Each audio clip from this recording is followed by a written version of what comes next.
To India's tech city, Bengaluru, now which witnessed protests this morning by the members of the Rajput community over the screening of the Bollywood film Padmavati. Members of Karni Sena, a group representing the Rajput community, are demanding a complete ban on the movie. Community representative says that this period film misrepresents the historical fact. They claim that the film has a sequence where Rani Padmavati is shown romancing the Muslim ruler Alauddin Khilji. Members of the community have been staging protests against the move in different cities over the last few weeks. The move is scheduled for release on December 1st.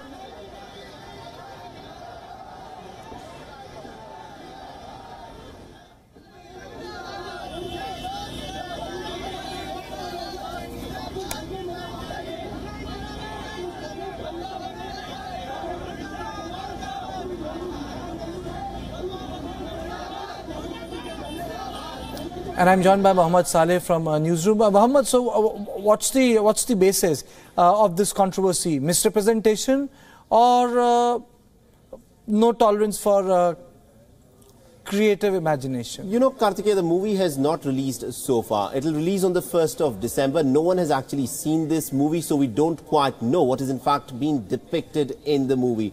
And even before that, you know, people are out on the streets. There is violence. There is also threats which have been issued by members who say that they are the representatives of the Rajput community. They say that their dignity and their pride is in fact what is being played upon and trampled with in this movie by Sanjay Leela Bhansali.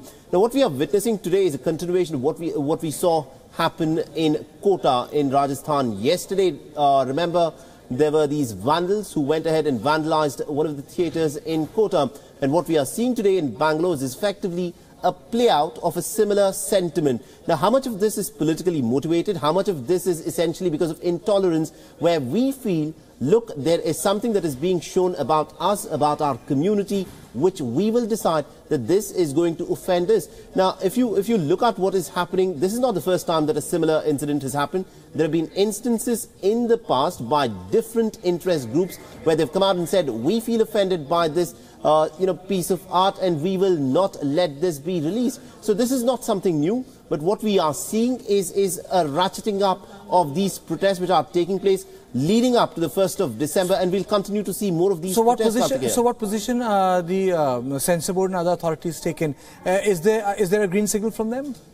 Now look, any movie, if it is given a go-ahead by the Central Board for Film Certification, has to release. Now, who has the right to determine whether a movie can be shown or cannot be shown? Can you even censor something, or is there essentially a certification? You know, when we talk, just hold yourself for a minute. You know, I'm also joined live by my colleague Nishchita from Bengaluru. Nishchita, a huge rally organized by Karni Rajput Sena in the city today. That's right, protests are going on at Town Hall and they're marching to Freedom Park even as we speak because they're demanding that the film Padmavati not be released, as it is insulting not just their culture but also the women of India. Also, as far as the Karni Sena is concerned, they are not just protesting against the movie Padmavati but the statements made by the main actress in the film, Deepika Padukone, a few days back. Deepika Padukone in her statement had gone on to say that she was horrified with what was happening, and as a nation we have regressed. So the term regressed was played up by many prominent persons belonging to political parties. You had even Subramaniam Swamy go on to question Deepika Padukone's nationalism as to why she termed India as regressed, and even Karni Sena is speaking on the same. A few days back we saw them attack a theatre in Kota, and in Bengaluru the situation seems no different at the moment. It is a largely peaceful protest, but the group is getting bigger as they are marching towards Freedom Park, and they are stating that their protest will only grow if the film Padmavati is not stopped from hitting the theatres in the city and across the country too. But then is this whole protest going to take place throughout the day in the city? Well, they just the protest will culminate at Freedom Park, and they will have a sit-in there for a few hours is what is the expectation, and it should die down post-afternoon is what the organizers have told us. It was expected that the protest itself will last for about a couple of hours. Thank you, Nishita, and thank you, Mohammad Saleh, for this update now.